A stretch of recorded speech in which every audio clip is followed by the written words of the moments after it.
It's the 10 to 1 podcast with your host, Brad Oman, featuring Ben Konowitz and Nate Loucks. And here's the podcast. Beetlejuice. Whoa, guys, what are you doing? We got Michael Keaton to appear. I don't know what you guys are doing. You guys are getting real crazy around here. That's pretty good. That's pretty good. That's not bad, Bradford. We're back, guys, with another recap and review of a new episode of Saturday Night Live. This is the fourth of 4 consecutive shows that kicked off the milestone 50th season of the show, and it's been a fun ride so far. It really has. This one kind of started with like a little bit of a valley with a couple decent peaks, and then we're kind of riding a wave down a little bit, unfortunately.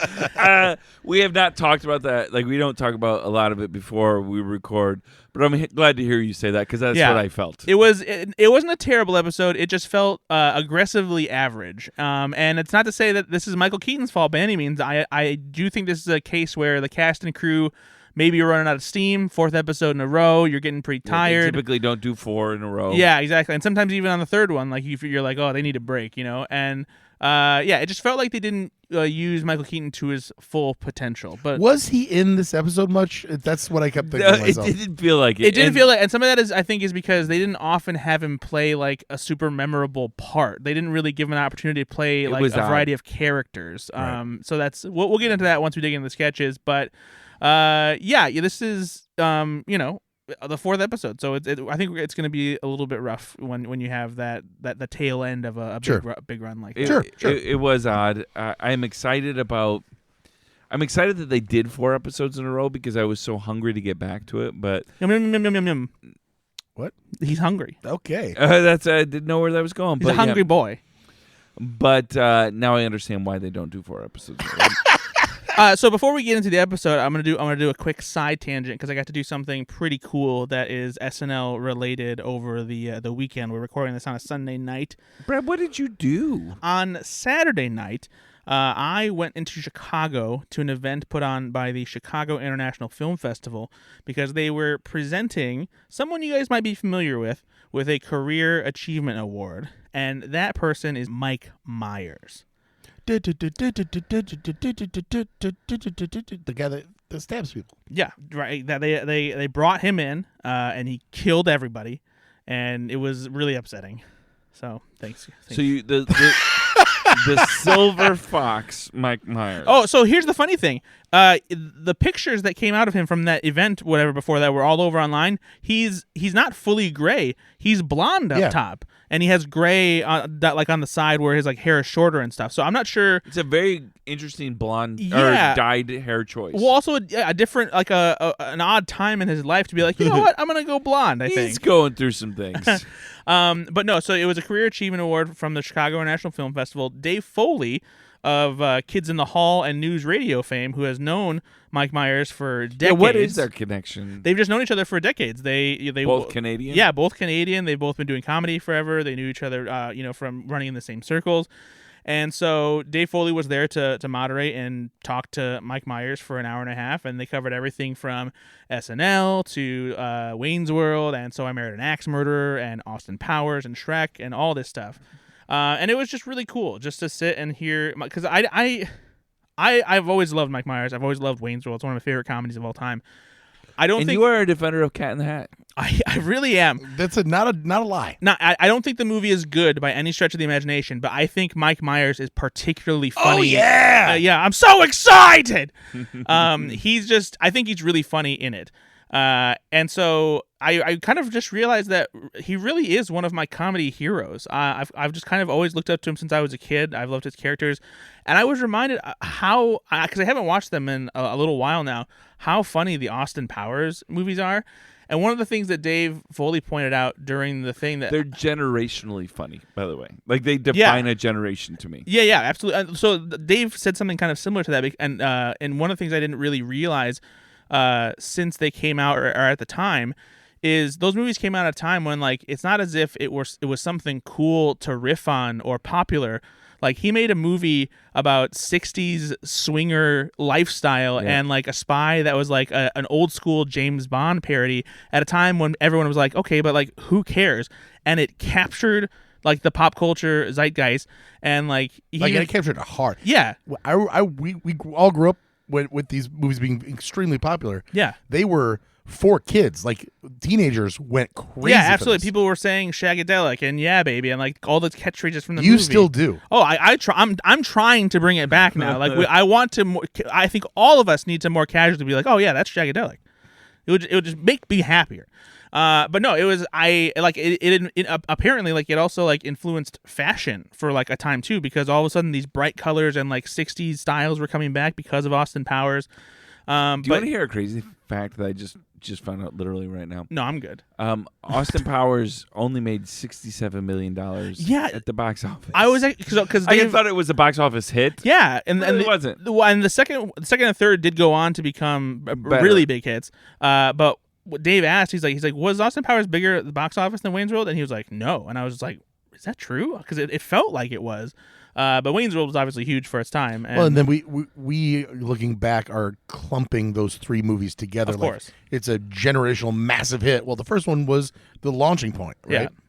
But we're talking the second one. The first one made 60 some million. Second one made 300 and some million. Yeah. That is a huge jump for a second film. Yeah. But yeah, so they played like three separate chunks of clips of like stuff from like old Wayne's World on Canadian TV before he was on SNL, like Wayne's Power Hour and stuff. And then they played some SNL stuff and intercut it. And they showed clips for Austin Powers, and they showed clips for Shrek and stuff. How many clips from The Love Guru?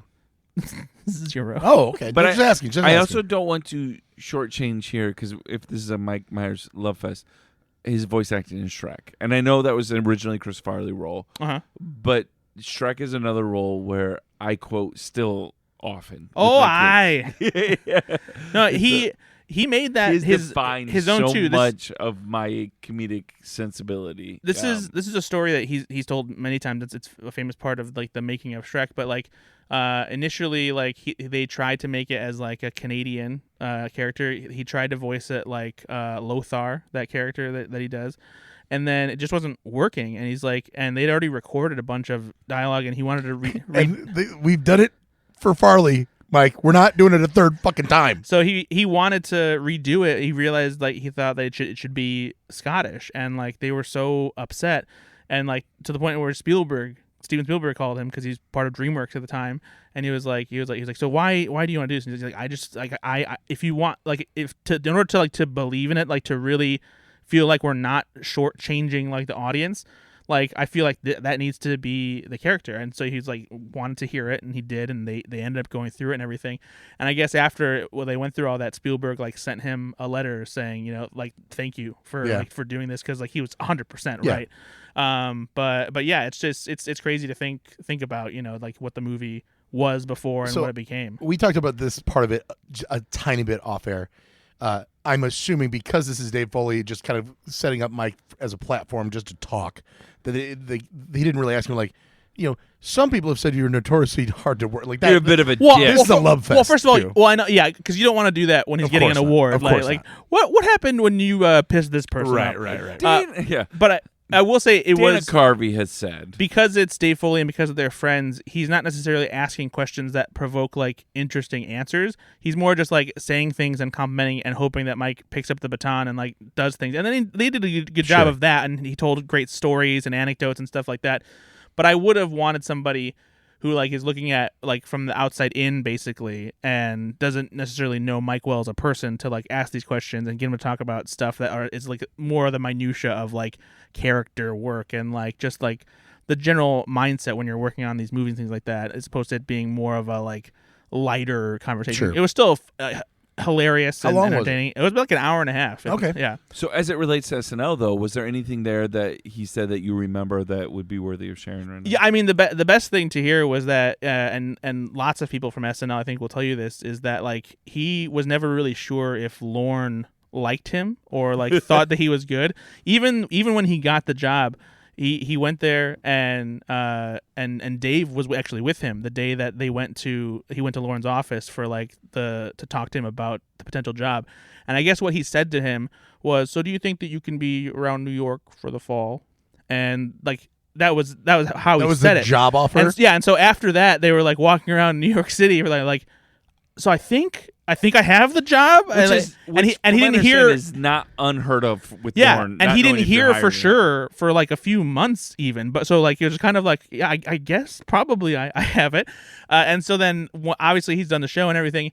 He never got really any confirmation about what Lorne thought of him until later. They were at a wedding and he was talking to Lorne. And he was like, "Well, you're always very talented," and Mike was like, "Wait, what? Like really? Like he's like, I had to call my brother and tell him." He's like, and my brother's like, "Well, yeah, you were on the show for 6 years, so a lot of us think that our parents are withholding. That's really withholding. Yeah, Lorne is probably like the quintessential withholding dad. Yeah, for sure. And that's probably how he gets the best out of people, because you're always trying to please Papa. Yep. It is interesting how many former cast members talk about that though, where they're just like, how miserable they were the whole experience. I never know if Lorne likes me or not. Yeah. Right. But it's the thing that I want so badly is to get the affirmation from Lorne. Right. That was one of the best things to hear when on the Lonely Island and Seth Meyers podcast when they talked about doing Sushi Glory Hole recently and how Lorne they were both Akiva and Sam were both like, yeah, Lorne said good job after it was done, and we were like, yes. Jesus. But imagine, like, just that's so toxic, man. That's so horrible to hear. Like your whole beginnings of your comedy career for 5 to 7 years, you're just sweating it out, never really knowing if you're loved. Yikes! Comedians by nature are messed up and vulnerable people. Oh, for right? sure. So they've got, even though it might look like they've got a lot of confidence to get on stage or to do what they do, most comedians, as people like us that study, sketch comedy, but also listen to a lot of comedians, know that they're fragile. Oh, like all of them. 100%. Yeah, Little babies. little baby birds. All right, from one Mike to another, let's get back to Michael Keaton's Saturday Night Live, Episode 4, Season 50. Nate, why don't you bring us into the show? All right, Fox News, Kamala Harris interview, cold open. Brett Baer, played by Alec Baldwin, welcome back to the show. Whoa! Welcomes Kamala Harris, played by Maya Rudolph, for an interview on Fox News.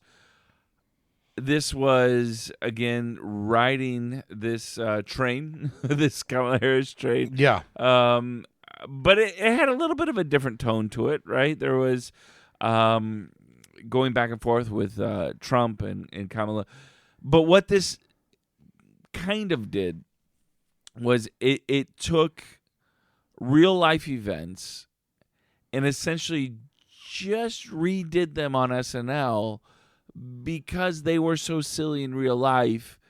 There wasn't as much comedy as I wanted to see here. That's an evergreen statement about most of the political satire we see on SNL. Yeah. I think this was probably... especially in the Trump kind of years, right? This was maybe the least entertaining of the cold opens yet. Not that it was bad. This season, yeah. Because I think that one of the things that did help it, that made it feel like it had some energy, was having Alec Baldwin as Brett Baer, and that rapid fire back and forth between them was... Maya Rudolph's incredible. That was good. That was good stuff. Both obviously Alec Baldwin is one of the most decorated hosts of SNL all time. He knows how to do sketch comedy, and that's a hard thing to do.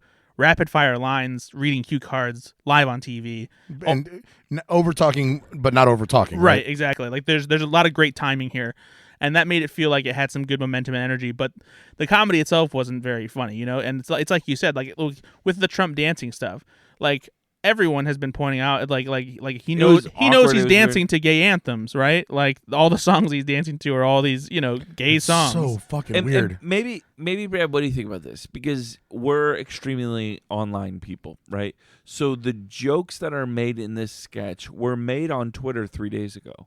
Yeah, right? That's a fair point. And so is it because we've already heard the jokes online? We might be too online. That's a fair assessment. It's not necessarily fair. Like the writers, we would have loved to go live with this on Tuesday. Yeah, that's true. But we have to wait till Saturday, so we write it, and and many people we're not going to change it. And many people aren't as online as us, right? There's a lot of people that aren't as dedicated to Twitter or X, depending on who you are in this room. It's Twitter, no matter who you are. And so, but we'll give them we'll give them the grace. No, that's fair, because obviously they could be making those jokes on Twitter, but they have to save them and for. People, believe me, people are making those jokes on Twitter. There was one Trump bit that I thought was particularly funny because it was a very good variation on something that Trump had said. And he was like, the kids are going to Zoltar's. They're becoming home big, and like that was like, okay, that's a really good deep cut. spin, yeah. It's a good deep cut. Somebody did their homework there. That was good stuff. Having Freaking Fridays. Yeah. But yeah, otherwise it was fine. It was fine. It was just. I will say this: it wasn't bad, which is a good thing. It was fine. We haven't had a bad cold open in season 50 yet. Yeah, which is I'm gonna say is a win for all of us. Yeah, that's a win for everybody. It's a win for America. Yeah, it's a win for America. Fingers crossed that maybe only one more that we really have to kind of worry about this. Well, I don't know, man. Then the next one, after the election, they're gonna do. Is the next episode after the election? No, it's just before. So that's why I say one more then week. there'll be another one after the election. And then after the election, there'll be a winners one, and then they'll just keep riding that because that's what they do, right? Come on. Yeah. I don't know. They're gonna do cold opens for the rest of the season. Yeah, no, I think it's part of the show. I don't know. All right, Michael Keaton monologue. Returning to host SNL for the fourth time, actor Michael Keaton discusses how SNL is 50 years old and how he was working on Mr. Rogers' Neighborhood at the time when it started. Mikey Day and Andy Samberg also pop up as versions of Beetlejuice until Keaton does the voice. This also has Sarah Sherman in it. What'd you guys think of this? Well, I loved it because Mikey Day and Andy Samberg do a pretty damn good Beetlejuice. Great Beetlejuice impressions. The monologue itself wasn't necessarily exciting or interesting. Again, I will say this about many sketches.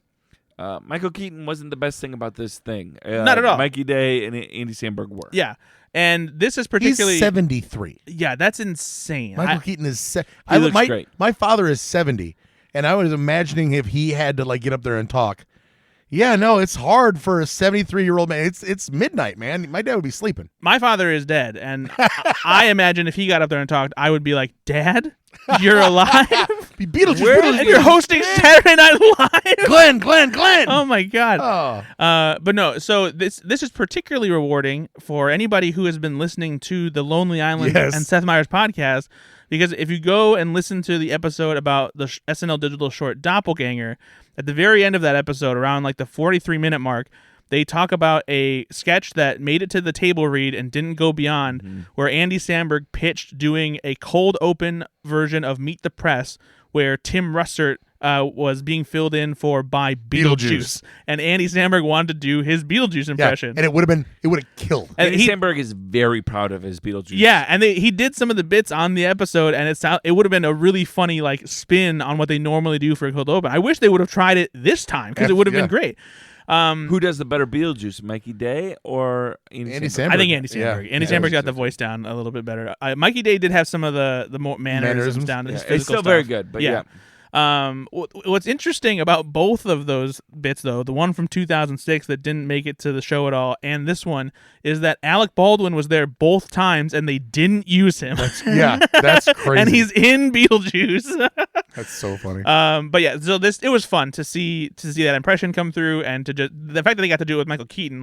Come on, I can't wait to hear Andy talk about that on the podcast, because I'm sure that's going to be awesome. That's great. Yeah, but it was something where I was waiting for the funny bits from Michael Keaton. Waiting for a little bit more. And then, But they were enough to carry this. And the Sarah Sherman, cut to Sarah Sherman was funny as well. I just dressed like this. Yeah, this is what I just dressed like.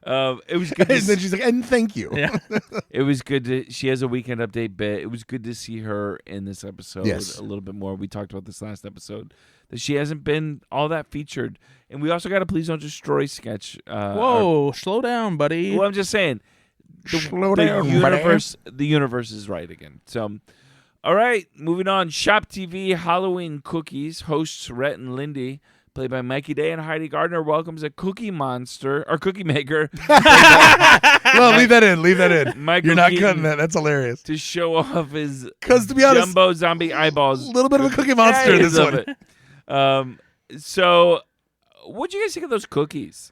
I want some. I want a couple of them. At least. With a pair of cookies, please. Yeah, I would want to see a lot of cookies like that. No, it was. I thought this is Michael Keaton's probably best. They did this with an Easter Bunny thing when he hosted last time, right? No. So this is the third time they've done this. Oh yeah. The first time was Gerard Carmichael with a doll that had rainbow hair and also rainbow pubes sticking out of the bathing suit. The second time was Adam Driver. That's right, with the a chocolate chocolate Santa Santa Claus Claus. that looked like a dildo. And so this time I love this, by the way. I love Shop TV. Yeah, my favorite bit isn't the main bit. It's always the sound clip bit at the beginning. Yeah, because the Adam Driver one was hilarious because it was a terrifying scream. They're like, "Whoa, why?" And this one was the sexy sound. Come on, Odell. That's a bedroom noise. You know that what that is. Hey, who was the Minion cameraman? I thought that was the new guy. The guy that did Weekend Update. Emil Wakim? I thought that's what. I don't think so because he has a little bit of stubble, and this person was clean shaven. Was that Michael Longfellow? I saw some people on Twitter. No, Michael Longfellow was the voice. Keenan was was a caller. Yeah. Keenan was a caller. I am some people right on now Twitter reading SNLarchives.net, and they have nobody listed for that character. Some people on Twitter thought it might be John Hamm, but it. It would have been fucking awesome. By the way, they would have have mentioned that in the Good Nights, though. Well, that's what I was waiting conspiracy. for. But it was somebody that the audience knew who it was because they cheered for the person when they cut to them. Oh, that's so weird. And you can't tell because the fucking goggles. You can't see the eyes. They're crossed and they're distorted. So you have to try and tell from the bottom. And now you understand why you can't recognize superheroes in their superhero outfits.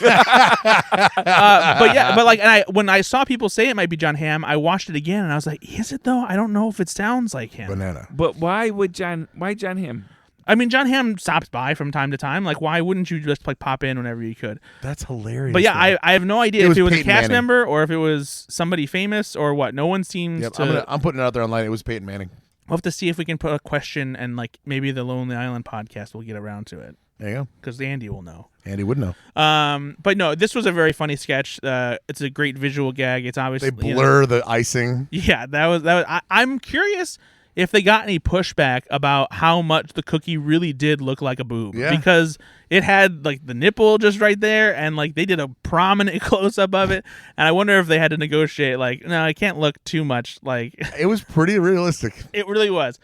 But yeah, this was really funny. Yeah, I mean, this is a great sketch. Yeah. I didn't realize that John Hamm was that was a conspiracy going around, and now I'm looking at it online as you guys talk and not listening to you.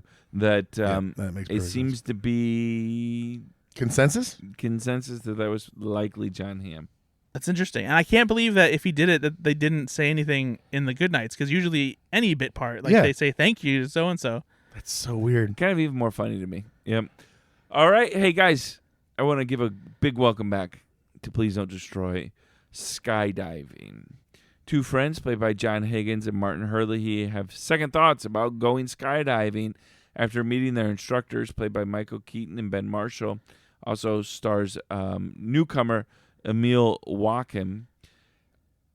Was it nice for you guys as it was for me to have them back? Hey, okay, if anybody's having second thoughts, now's the time to bring them. I have been bringing up the thoughts the whole time. Oh my gosh. It was so good. So good. It was everything I wanted and more. The selfie with the grandfather in the background, everything worked.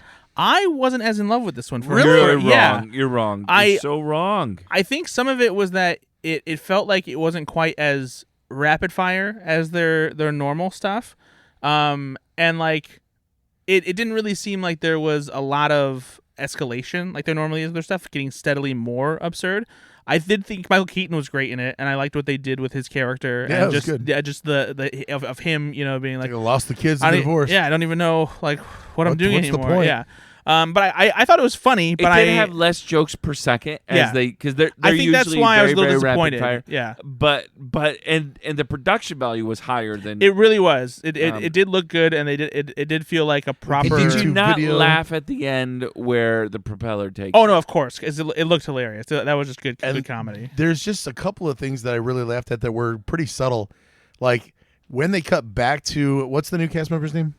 Emil Wakim. Emil. So there's a part where Emil looks back, but it's not the one where he's watching the YouTube video on how to fly a plane. It's the second time they cut back, and he's just fully turned around looking at them. But nobody even really calls attention to it. That really made me laugh.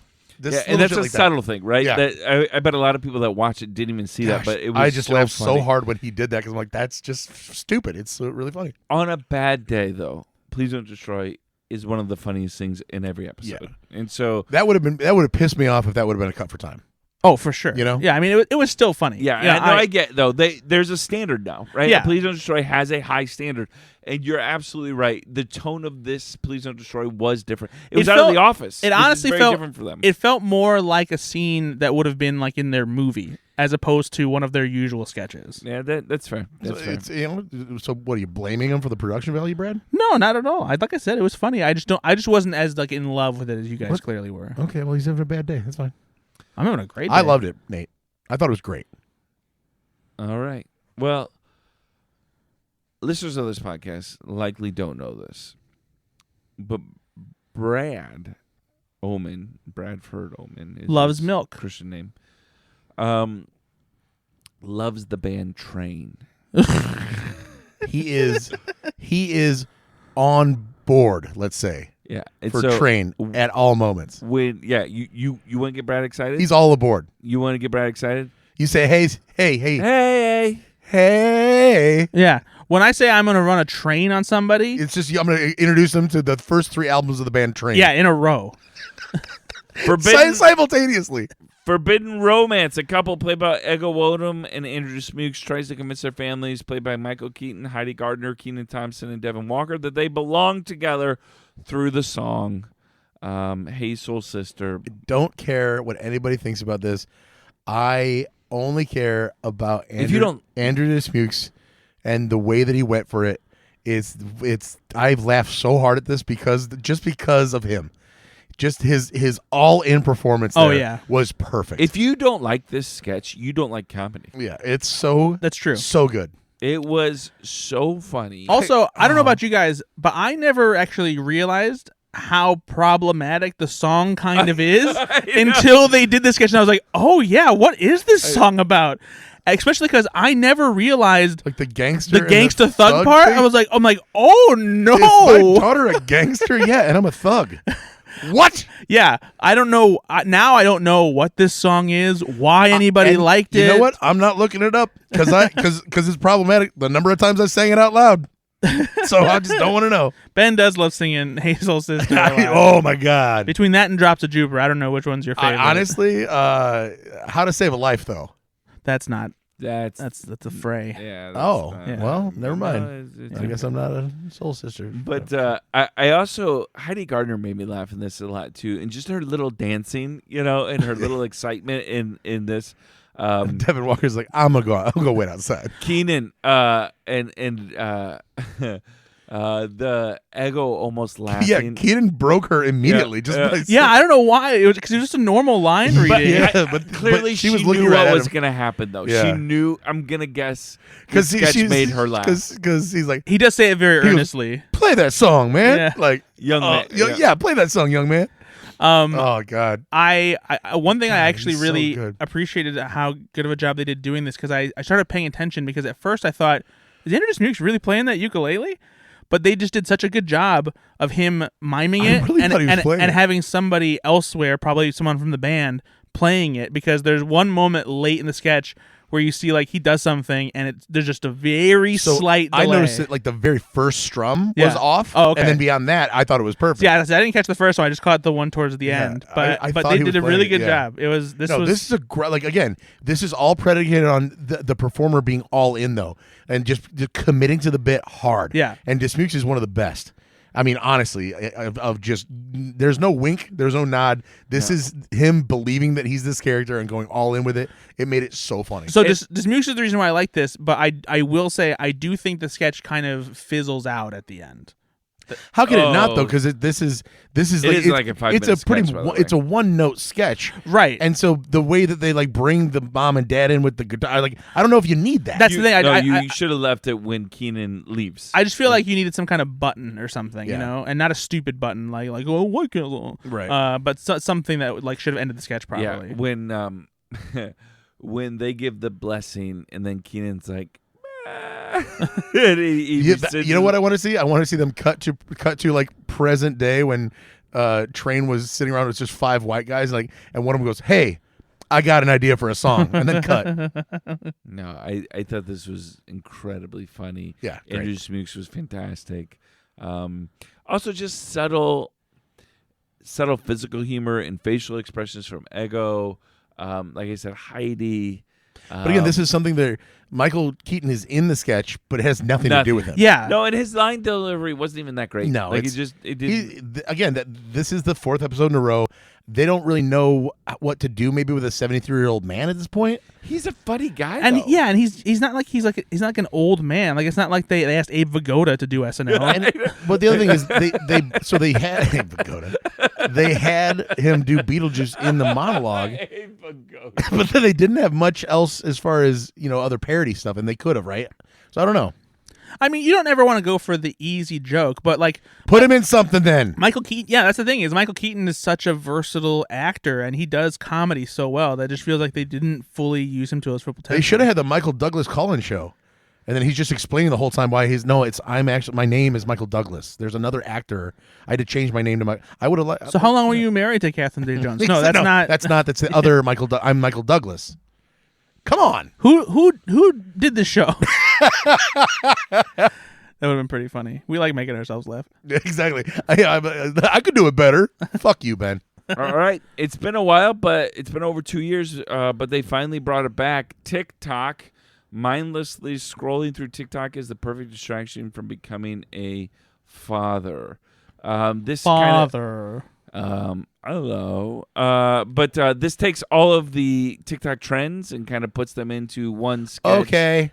Yep, that's exactly how I felt. I still laugh at this. It's not terrible. Nah, man, this was. It just feels so lazy to me. Yeah, it feels lazy because first of all, everybody on TikTok is already doing this. They're already doing parodies of TikToks, and whatever but SNL. I'm not on TikTok because I'm not either. But I'm still because I'm still familiar with it because I have a fiance who loves TikTok.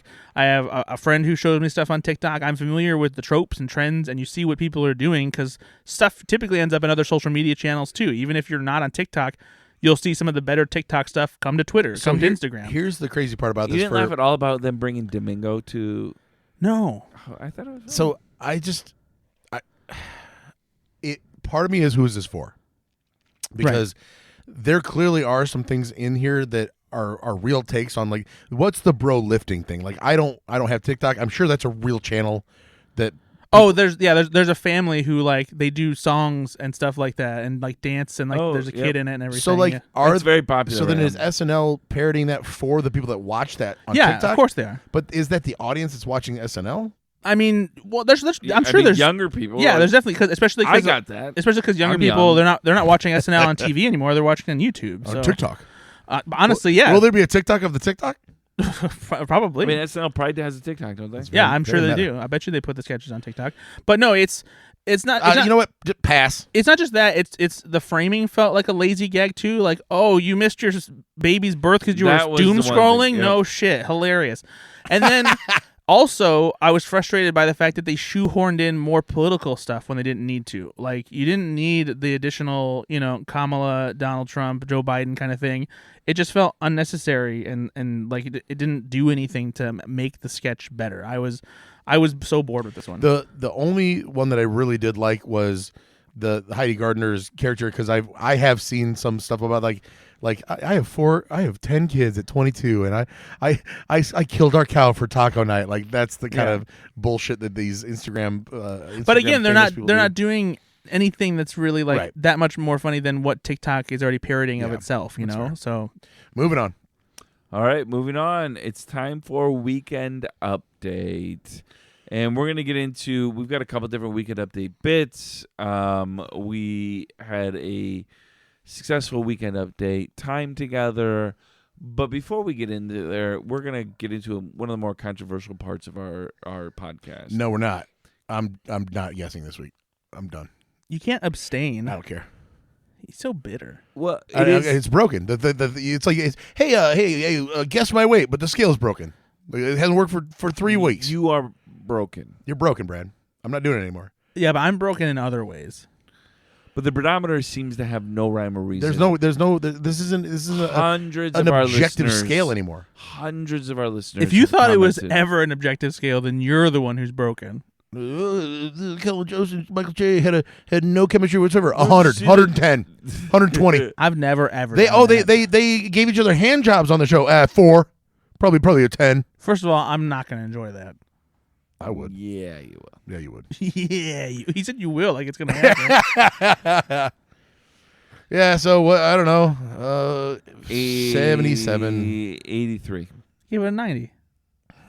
See, I don't understand why you're loving this season so much. They've got a good groove going. Like it's not only has Weekend Update consistently been great throughout these first 4 episodes of season 50, even in the episodes that haven't been that as good overall, this and Gene Smart.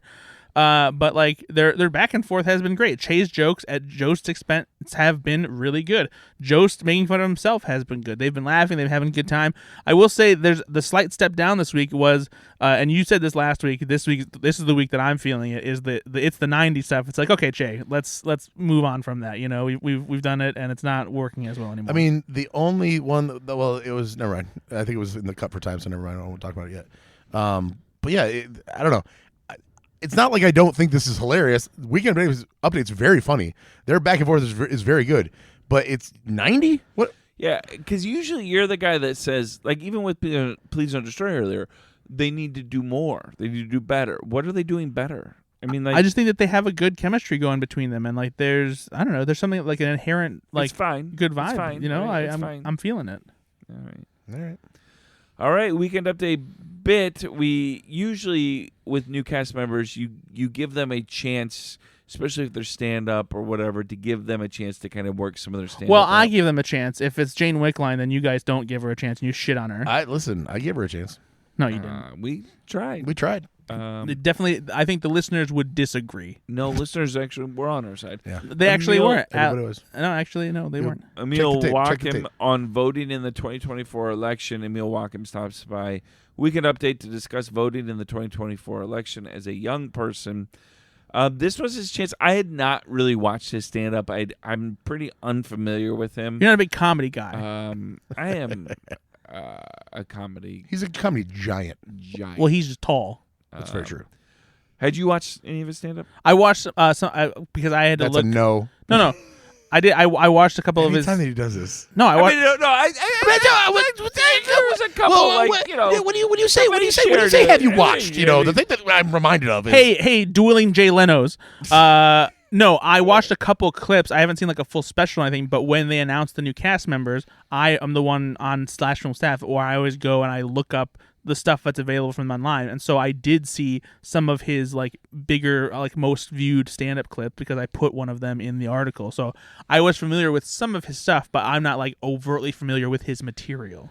So what did you guys think of? You guys are stand-up fans. What did you guys think of where he was going with this? I thought it was actually pretty funny. Oh no, this is great. This Yeah. This is pure stand-up fare at the Weekend Update desk, and this is what you want to see from the featured players. He was nervous. You could tell a little bit, for right? sure, but he did have a confidence that was there. You could tell that this was material he had faith in, that he knew what to do, how to deliver it. His one big joke that did not land, he saved it a massive way. Colin wrote that joke. Yeah. Which was perfect. Yeah. Great Brought improv. everybody back. Yeah. Perfect. And Good that was joke. also a funny joke, and I don't know why the So audience didn't hit it. I get it. I It's know a why. tense topic. It went on. No, Nate's right. It was hard. Thank you. Yeah. No, you're right. It's a tough topic, but also the way his delivery went, he kind of like there's the way that joke goes. There's no real swift punchline. It just kind of escalates and leaves it there for the audience to start laughing, and then when they don't, because it's a tough thing to laugh at, then it dies. Right. I'm not even sure if it's because it's a tough thing to laugh at. I think that's one of those things where it's that apprehension that he talks about in this bit of because he's Arab and that kind of thing. There's some things when like certain comedians talk about it, they're like, I don't know if I can laugh at that. That's so. This is our thing. Everyone says you can joke about it. We're not sure if we can laugh Exactly. about it, right? I mean, he does end it with a la la la. Like that's really Yeah, and that's white people don't want to laugh at like, that. I don't know. We're not sure if we can. Can we laugh at that? Exactly. Like, But I thought that was I was hilarious. dying laughing at Yeah. it though. I was laughing so hard. No.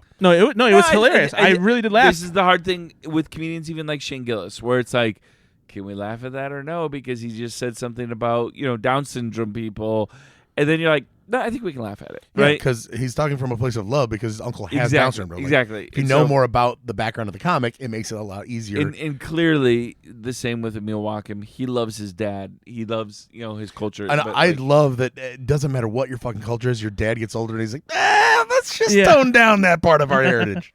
But no, yeah, this was a good debut for him. It gives us a more insight into like Definitely gives me Marcelo Hernandez vibes from the a little Mid bit, desk, yeah, for sure.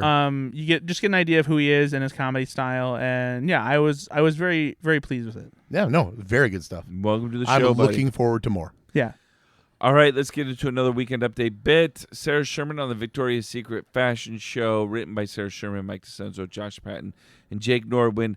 Now, when I talk about the written by, it's usually because somebody on the show has posted it. I don't leave it out purposely, but by the time we record on Sunday, many people have not posted. Yeah, these not all the things. information it comes is Sunday out and there. Monday and these kind of things. Because the credits of SNL, even if you watch all of them, it never lists the writers for each individual sketch unless it's a pre-tape. Yeah, and so we try to cull all that information as much as we can by the time we record, but it's not always out there.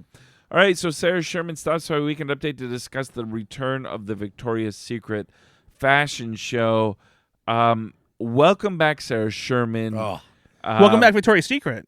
I absolutely love The Victoria's Secret fashion show. that too. Anytime Sherman is with Jost, She is stop the presses. I magnetic. don't care. I love it. I love it. I want more Her of it. smile brings me in. She's having fun. She has it. She just has it. So one thing I noticed about this time that maybe I didn't even pick up on the last time, her physical actions with her hands, like interacting with Colin, like she does the whole like where her hands are moving as she's like he's rifling through the underwear drawer, and her hands doing the little charade with it. That is so impactful because she's creepily edging towards Colin when she's doing it. It really does elevate the comedy and by a lot. It's so funny. Pay attention to her posture. She's now 3 seasons in. She's so much more comfortable than she was even last season. She's owning it. She's so comfortable up there. Not that she wasn't great every time, but like you could just tell there was some nerves, especially that first season. Now she's just freaking having fun. I'm not playing doctor with you, Colin. Once we get so to a good. point where they can like reflect on this period of SNL stuff like that, I'm really interested to hear Sarah Sherman and Colin Jost talk about where this dynamic came from and how they realized like it was a thing that they could work on. Because obviously at some point she's a new person. Like, how do you figure out that you can like easily and effectively make fun of one of the veterans on the show and have become such a great recurring bit? And I think that is a big credit to Colin Jost. Yeah, because if he's that approachable as a kind of like a legacy character now, a legacy performer, that he's still approachable enough to like, yeah, if it's funny, and I'm the butt of the joke, we're still going to do it. Yeah, that's really great. And I know this comparison has been made many times before, and there's a temptation for all of us who love SNL and are historians of SNL to compare current cast members to former. But there is an energy that she has, and a kindness that she has, and just a welcoming nature that she has that reminds me of Gilda Radner so much. I'm so glad you said that because I was, as you were started that sentence, I was like, I hope he says Gilda Radner. I was thinking of this point in the Saturday Night movie where Gilda Radner's up on the cameraman. Yep. Yeah. And I'm like, that's Sarah Sherman vibe. I was literally just thinking that same thing. Obviously, you know, you get the Belushi to Farley comparisons. You get all these comparisons all the time. But she just has this vibe and energy to her. She emanates joy. Yep, that is joyful. That's the comedy. Often, you know, comedy a lot of times right now it seems to be comes out of a lot of pain, right? Comedians are broken people. They admit to being broken people, and we laugh about brokenness. Sarah Sherman, I'm sure, has her own things, but her comedy comes from this joyful, silly place. The Adam Sandler, the Gilda Radner places I just love seeing it. It just brings a feeling to me when I watch it. Well, and with her too, like I think the additional element that makes her unique and not just like Gilda is that she's so proud of her weirdness and her like that awkwardness she has. Like, cut back to the monologue, right? Yeah. Oh, thank you. Yeah, she has a very distinct style, both in what she wears and her kind of comedy. She's alternative in more ways than one. Oh, she's talking about and please, Victoria's Secret, I will bleach. I'm like, you don't need to do anything. She's a beautiful person. Oh no, she absolutely. Yeah, is. that's the one thing that people I think rightly push back against. Sarah Sherman's a beautiful person. Yeah. There's she's But I kind of- love her obsession with like the ugly though, because like she is like she's. But she's not a fashion model. I don't even want to say ugly, but against traditional beauty, because she talks about the idea of wanting to see the woman who has hives and like the gross underwear and like the real woman vibe, like the what is it? What did you say? The treasure trail that wraps around her back like a gorilla. Yeah. It's amazing. So this was great. Also, Michael Che was legitimately disgusted because when they went to, he goes, "I'm Colin Jost," and there was a beat. Michael Che forgot to say goodnight because he was like, "Oh, I'm Michael Che," and then you can just see his face. If you rewind it, he was like, "Come on, man." He was really not having a good time. It was so funny. It was good. It was a great bit. Oh, loved It it. was just good to have her back. Yes. All right, Uber game show. Two friends, played by Bowen Yang and Sarah Sherman, end up in a game show hosted by their Uber driver, played by Ego Wodum, and his friend, played by Michael Keaton. What you guys think of this? Okay. You gotta fill slots. No, this was one of the more rough sketches. Honestly, I wanted to like this sketch. The episode took a bit of a nosedive towards the tail end. This was a rough one. It didn't really feel like they had good punchlines. Like, the idea is that your Uber driver is a bit of a conspiracy theorist. The show doesn't go on because it's ready. It goes on because it's 11:30. It's absolutely true, Lorne Michaels. And so this was just not a good sketch. It's a riff on Cash Cab. The bits that were tied to timely, news and people. Conspiracy. But it was the same conspiracy. Yeah. There was no all escalation. of them were Yeah. like Epstein. Keaton's character was nothing. What is going on like, here? They gave him a mullet and like some weird things to say, but it was nothing interesting or funny. It was just so bizarre to see Michael Keaton in the roles they were giving him. Yeah. It was and then it didn't help that the mechanism they had for the projection of what was happening to make it look like they were driving felt like it was a little bit choppy here and there too. It's just like, what are we doing here, guys? Just a kind of just a misfire all over the place. Yeah. No thanks. Moving on, horror choreography written by Jimmy Fowley, Mikey Day, and Steven Castillo. A stunt coordinator, played by Michael Keaton, has trouble understanding the directors, played by Andrew Dismuke's vision for a horror film. Not just a horror film, but Halloween Rises, a movie that does not exist. But probably will. Well, maybe. We'll see. As it should. No, please no. You haven't even seen Halloween Ends. Yeah, because probably. Halloween Kills was so bad. Halloween Ends is a step up. So. Anyway. What did you think of this Step one? up to the streets? As a fan of horror films, Ben, Yeah. what did you think of this one? So I get that the premise here, like if I'm Steven Castillo and I'm sitting around and pitching ideas, like wouldn't it be hilarious if the guy playing Michael Myers was sassy and like dance choreography rather than kill? That's a funny premise. Then this comes out, I'm like, oh, so you just didn't do anything else with it? It was like, what? Yeah, This is so one note. It is a funny thing you say to a friend. Wouldn't that be funny? Yeah, but I just don't know why this was a sketch. But Yeah. not everything you say to your friends at 2:00 at night. But also, Yeah, Ben. again, should be and turned into again, sketches. don't turn my late night texts into sketches. You're gonna get a lot of Elmer glue stuff. But yeah, it just didn't feel like it had anywhere to go, and what's upsetting is that this seemed like an instance where they did give Michael Keaton a character to play, and he was having fun with it, did a good job. But the sketch just didn't really have much life to it, and like it kind of felt like the cast knew it too, because like the ending was pretty half-hearted. Yeah. Like Bowen Yang didn't even fully like do the character more, like the like he was just kind of like, the sketch is over. Yeah, like it's been 4 weeks in a row. I'd like to go home. Yeah, it just very, very weird. And I will say, as a logistical thing, and Oh boy, I understand why they don't do this, because it adds time to like the movement. But it always bugs me when they have a costume that is meant to be an accurate representation of something from the movie. it's just floppy over the top. Yeah, they could have tucked the mask into the bodysuit, but otherwise it looks like shit. It looks like a shitty Halloween costume, literally and figuratively. So Yeah, it's just not a great sketch. yeah. But that's not the worst of the night. Moving on, table side, things go off the rails at a restaurant when a patron, played by Michael Keaton, gets the server, Heidi Gardner, confused for someone else. This was as awkward as a real dinner with my own father. And for that reason, this was not the worst sketch of the night for me, because I was so embarrassed for everybody, including the actors in the sketch, that they had to put up with this. It was so fucking awkward, and I felt it. I really did. It was not comedy, but it wasn't bad to me. Ashley Padilla was doing her job as the straight woman in this. Yeah, well, I will say that. But I feel like they did a disservice to her because it felt like they always like pulled away from her and started zooming in on Michael Keaton too early. Thank you. This sketch was not ruined by, but this sketch would have been benefited from better camera work. Yeah, because the decisions that cut away when they cut away.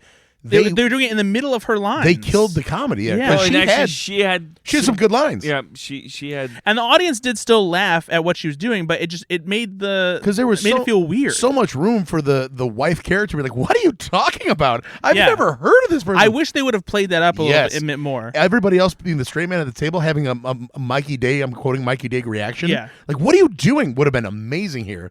But for some reason, they just let the two awkwards be awkward the whole time. That's all they focused on. I will say Heidi Gardner's sudden shout was hilarious. That was though. amazing. That was good. But yeah, this sketch was so quiet and awkward. But there was something here, though. And the end, the premise was funny. Yes. It just was not executed well at all. To the point where the end was so deafening silence. Where like the audience wasn't even sure if the sketch was over. Right. Because Michael Keaton's like, well, she wouldn't have answered like that. We'll take the check. What the fuck is that? I don't understand that at all. Yeah. But again, this was premise heavy. There was something here. Yeah. It just needed to be didn't saved fire. for another Yeah. episode. All right. That is the show, but we do have a Cut for Time weekend update bit. So let's get to this. Two guys dressed as doctors share last-second Halloween ideas. And this Cut for Time weekend update featured two guys dressed as doctors, played by Marcelo Hernandez and Michael Longfellow. I think the first time we've really seen them together. Stop by Weekend Update to share their last-second Halloween costume ideas. Is that right? Is that the first time we've really seen them pair up? I think so. If they've done it before, it's never been quite as prominent as this. I don't remember it, but this was fun. I actually liked this. No, this was quite a bit. great. I can see why they didn't do it because, like, very rarely do you have 3 Weekend Update guests, and the 2 bits they had, were still solid. I wouldn't have taken those out. No, not at all. This was very funny though. No, but compared to some of the sketches, this was a funner. Yeah, and I would have liked to see 3 Weekend Updates if I could have got rid of some of these sketches. But the thing I think I liked about it the most was I didn't see it coming at all. No, 2 doctors. I was like, yeah, there's 2 doctors, and then when you see the Menendez brothers in the photo, you're like, oh my god, that's what they look like. The only reason I thought there was a Menendez thing coming is because we have written so much recently about it because the show is so popular. So I was like, oh, they look like Menendez brothers. But man, the costumes threw me off. The setup. But yeah, the setup was good, but it also veered into different territory where it wasn't just about being Menendez brothers. Thank you. It was setting up like a bunch of other funny costume and ideas. And they were really funny costume ideas. It was good stuff. It was very well executed. Yeah, with good writing. Yeah, there was good layers here. There was like different bits. Well, they were wearing a shirt on a Shut shirt. up, you ugly bitch. But no, this was a really good, and like Nate said, seeing Longfellow and Hernandez together, like it would be great. There was something there. Yeah, yep, there was some chemistry there. That maybe really, the next really Middle Edition Swartz. So sure, Longfellow and Hernandez. Let him do it. But that is the episode. Let's get to no, my favorite part. No, that it was the episode. Longfellow, where he's like, I'm not even Hispanic. My family came here from Germany towards the tail end of 1945, and my family came here from Argentina at the beginning of 1946. And then Joseph goes, I don't like that timeline. Colin Joe's delivery of that was great. Yeah, that timeline. That was a great, one-off, completely different bit to have. And I know we've said this before on the show, but we want to remind you, if you want to know where the Cut for Time sketches are, just go to the SNL YouTube page. You should be subscribed to that anyway. But go there, and usually within the 12 to 24 hours after the show, if there's anything they're going to post, they posted it. And it's just a great way to get it's a free sketch, right? It's a free time to kind of see something that didn't make the show. Did you pay for the other sketches? No, it's a free sketch. Yeah, it's a free sketch. It's a freebie. Free sketch. You get to see something for free. Free SNL sketch. It's true. All right, that is the episode. Let's get into what our listeners want more than anything is to know what was our favorite sketch of the night and who was the MVP. Let's go first with favorite sketch of the night. I am going to veto Tableside.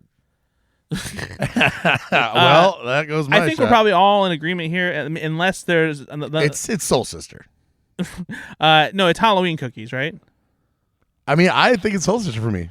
Like, I laughed. Are you serious? Like, as much as I really enjoyed That's good. I laughed so hard at Dismukes. I really did. Because I thought as a whole, Halloween Cookies was like You're probably right, but I'm gonna be a little bit of a bastard here. No, I'm not lying. I had a hard time with either of those, and I hate that you guys are dividing me on this. 'Cause I was gonna go with which. If you guys chose one of them, I'd be like, no, obviously that's the one.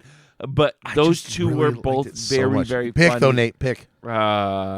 I'm gonna go with Sarah Sherman's Weekend Update. No. Fucking guy.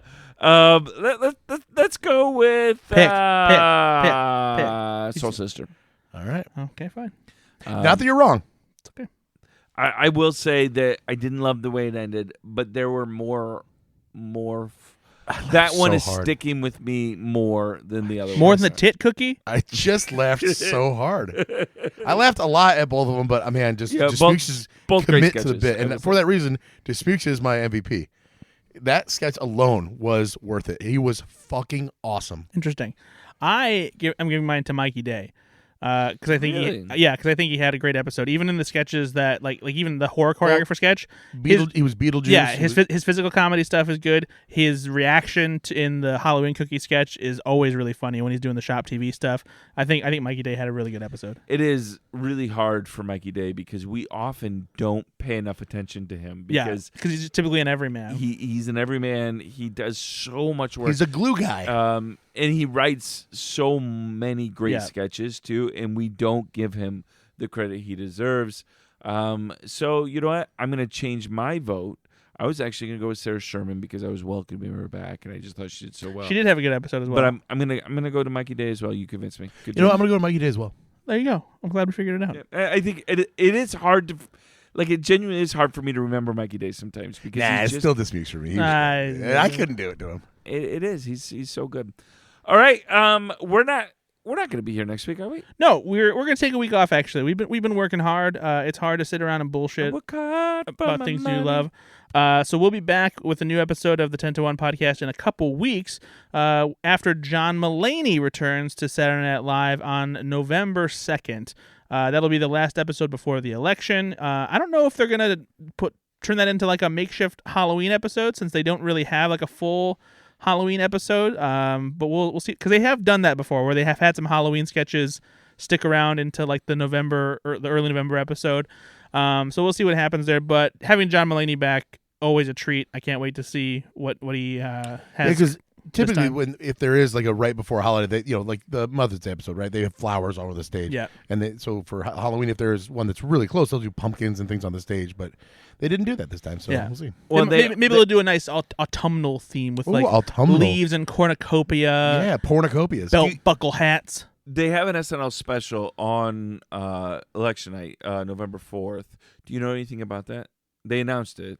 No, actually, I didn't know if they're gonna do old sketches and bring it together. Actually, that's probably what it is. Because they on election years they have done. It's basically a clip show where it's collections of old political sketches. So I'll bet you that's what that is. But I'll still watch that. Oh, 100%. But I always watch the holiday specials when it's just a collection of holiday sketches. So yeah, that'll be coming up as well. But excited. Do you guys do a good John Mulaney impression? I can do an impression of one of his bits. What is it? I'm sorry. I'm sorry. That's funny. That's pretty much a little it. Disappointed in us because I thought you guys are pretty good, skilled impressionists that you guys would do a Mulaney. But all right, well, I'm sorry to disappoint our listeners. You're not going to get that. But Brad, where can listeners find you online? Oh, you can find me at slashfilm.com where I do reviews of the new episodes of Saturday Night Live. I write about other movies and TV shows in addition to that. And you can also find me on Twitter at Ethan_Anderton where I post about things like movies and TV and Saturday Night Live and sodas and snacks. Oh, wow. Do us a favor, if you will. Rate and review the podcast. I know we say this all the time, but we've got a lot of listeners now.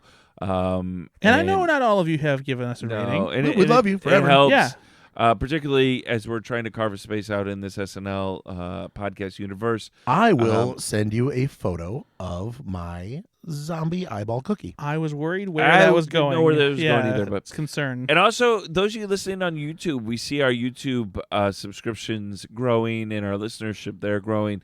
Good to have you as well. Make sure you subscribe to that channel. If you're not a regular subscriber to our YouTube channel, we post all of our podcasts there as well. So, Ben, you want to say anything else before we I go? got it. No, here's my John Mulaney. Hey, it's me, John Mulaney.